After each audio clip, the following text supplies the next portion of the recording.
कश्मीर कुछ हिस्सा उनके हाथ चला गया, गैर कानूनी तरीके से कब्जा करके रखा, वो कसा करनी भी हमारे दिलों में है। जम्मू एंड कश्मीर के पीएको को आप भारत का हिस्सा नहीं मानते हो क्या? एग्रेसिव ना हो, जान दे देंगे इसके लिए। क्या बात कर रहे हो आप? दोस्तों, वे घड़ी अब बिल्कुल भी दूर नहीं। धोखे से जिस पीओके को पाकिस्तान ने हड़पा था, अब उसी को लाने की तैयारी चल रही है। नल्ला पड़ोसी हाथ पर हाथ धरे देखता रह जाएगा। अब वह दिन दूर नहीं जब हमारे कश्मीर का टुकड़ा फिर से वापस आने वाला है। फिलहाल भारत की सरकार ने इस पर काम भी शुरू कर दिया है। यह मिशन पूरी तरह से सीक्रेट है, जिसे कागजों में पूर्ण किया जा चुका है। बस उस मौके का इंतजार है। तो चलिए आपको बताते हैं कि आखिर पीओके पाकिस्तान के पास कैसे गया और फिर इसे वापस लाने का क्या प्लान है।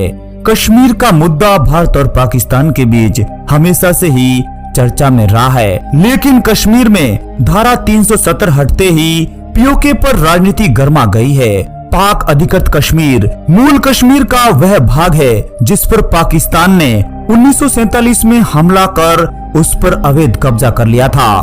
तब से अब तक इसे पाक अधिकृत कश्मीर यानी इसे पीओके के नाम से जाना जाता है। कुल 2.22 लाख वर्ग किलोमीटर में फैले कश्मीर पर 30% हिस्से पर पाकिस्तान और 10% हिस्से पर चीन का अवैध कब्जा है। वहीं 60% हिस्सा पाक अधिकृत कश्मीर यानी पीओके के इतिहास पर एक नजर।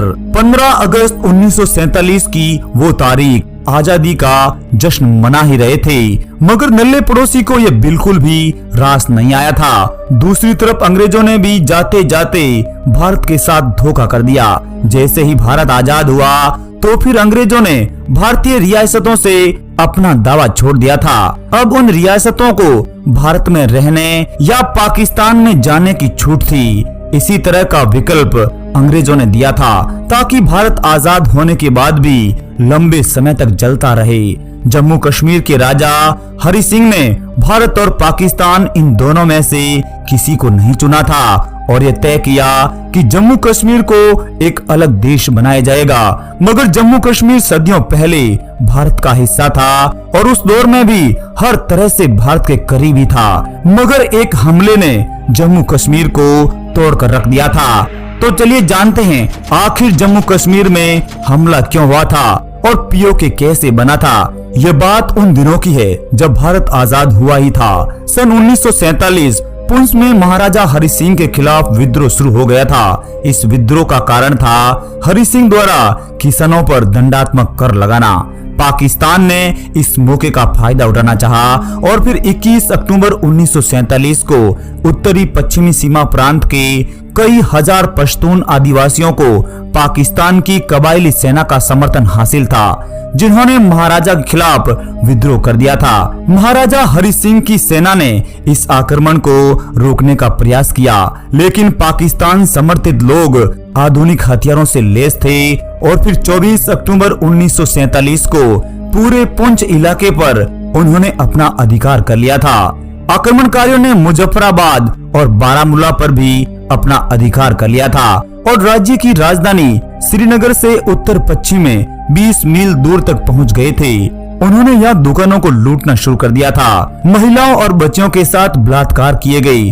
कश्मीर में हालात बेहद बिगड़ गए थे और फिर महाराजा हरि सिंह ने इस बिगड़ी हुई स्थिति में 24 अक्टूबर 1947 को भारतीय सेना से मदद की गुहार की। इसके जवाब में भारत की सरकार ने कहा कि कश्मीर की मदद भारत सरकार तभी करेगी जब कश्मीर भारत में मिलने को तैयार हो और राजा खुद साइन करके इसकी सहमति दे। और फिर उसके बाद महाराजा हरि सिंह ने शेख अब्दुल्ला से मिलकर इस मुद्दे पर अपनी सहमति दे दी और फिर जवाहरलाल नेहरू से मिलकर 26 अक्टूबर 1947 को जम्मू कश्मीर की भारत के साथ अस्थायी विलय की घोषणा कर दी। इस नए समझौते के साथ ही जम्मू कश्मीर में भारत के साथ 3 विषयों रक्षा, विदेश मामले और संचार को भारत के हवाले कर दिया था। जैसे ही समझौता हुआ तुरंत ही भारत सरकार के सैनिकों को जम्मू कश्मीर ले जाया गया।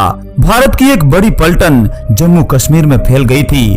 दूसरी तरफ पाकिस्तान ने भी अपनी सेना उतार दी थी और फिर दोनों देशों के बीच यथास्थिति बनाए रखने के लिए एक समझौता हो गया और जो इलाके कश्मीर के पाकिस्तान ने छीने थे वे उसके पास ही रह गए। इन्हीं इलाकों को पीओके यानी पाक अधिकृत कश्मीर कहा जाता है। दूसरी तरफ पाकिस्तान इन्हें आजाद कश्मीर कहता है। समय बदलता गया और फिर एक समय बाद पाकिस्तान ने इस पीओके को प्रशासनिक दृष्टि से दो भागों में बांट दिया था, जिन्हें पाकिस्तान ने इन इलाकों में से एक को जम्मू और कश्मीर तो दूसरे इलाके को गिलगित बाल्टिस्तान कहता है। क्या आपको पता है कि पीओके की सीमा किस किस से लगती है? पाक अधिकृत कश्मीर मूल कश्मीर का वह भाग है जिसकी सीमाएं पाकिस्तानी पंजाब, उत्तर पश्चिम में अफगानिस्तान के बाखान, गलियारे से चीन के जिनजियांग क्षेत्र और भारतीय मूल कश्मीर के पूर्व में लगती है। यदि गिलगित बाल्टिस्तान का क्षेत्र हटा दिया जाए तो आजाद भारत का क्षेत्रफल 13,300 वर्ग किलोमीटर हो जाएगा और यहाँ की आबादी करीब 40 लाख है। जहाँ इस आजाद कश्मीर की राजधानी मुजफ्फराबाद है, जिसमें 8 जिले, 19 तहसीलें और 182 संघीय काउंसिल है। पाकिस्तान अधिकृत कश्मीर के दक्षिणी हिस्से में 8 जिले मौजूद है। मीरपुर, भिम्बर, कोटली, मुजफ्फराबाद, नीलम, रावलाकोट और सुगनती। वहीं 1963 में पाकिस्तान ने गिलगित बाल्टिस्तान के एक इलाके को चीन को सौंप दिया था, जिसे ट्रांस काराकोरम ट्रेक कहा जाता है। आजाद कश्मीर के लोग मुख्यतः खेती करते हैं, जिसमें मक्का, गेहूं आदि की फसल मुख्य है और पशुधन भी इनकी आय का एक जरिया है। यहाँ की धरती के अंदर कोयला और बॉक्साइट के भरपूर भंडार है। यहाँ के लोग लकड़ी से वस्तु बनाने में माहिर है। साथ ही कालीन व्यवसाय यहाँ का बड़ा ही प्रसिद्ध है। इस इलाके में जड़ी बूटियों की भरपूर मात्रा है और बेहद कीमती लकड़ियाँ भी। स्कूल और कॉलेजों की बेहद कमी है, फिर भी यहाँ पर 72% साक्षरता मिलती है। यहाँ बोली जाने वाली भाषा मुख्यतः पख्तूनी उर्दू, पंजाबी और कश्मीरी है।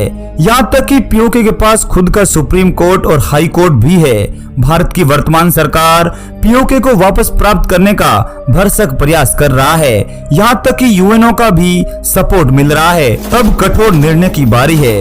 अब वह दिन दूर नहीं होगा जब भारत की फौज महज एक दिन में ही पूरे पीओके को हासिल कर लेगा। वैसे भी पाकिस्तान अंदर ही अंदर पूरी तरह टूट चुका है, जो भारत के सामने लड़ने के लिए कहीं टिक ही नहीं पाएगा। दोस्तों, आपके हिसाब से पीओके कैसे हासिल होगा? कमेंट में जरूर लिखिएगा। जय हिंद, वंदे मातरम।